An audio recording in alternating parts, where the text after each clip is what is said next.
Hvala za besedo, spoštovani predsedujoči. Nikoli si nisem predstavljal, da bi ob koncu mandata, mojega že tretjega, moral pokritizirati delovanje evropskih inštitucij, izraziti zaskrbljenost za to, da se na primer Evropska komisija pretirano vmešava v delovanje v politiko držav članic. Kot primer naj navedem gospo Věro Jourovo, ki je intervenirala v slovenski zakonodajni proces v času sprejemanja novele zakona o nacionalni televiziji in na ta način povzročila kar velike spremembe, tako vsebinske kot tudi kadrovske na nacionalni televiziji.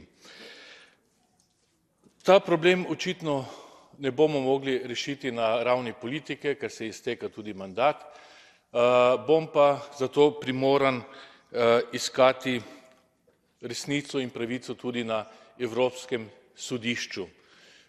Upam, da v naslednjem mandatu ne bo prihajalo do podobnih stvari, kjer bi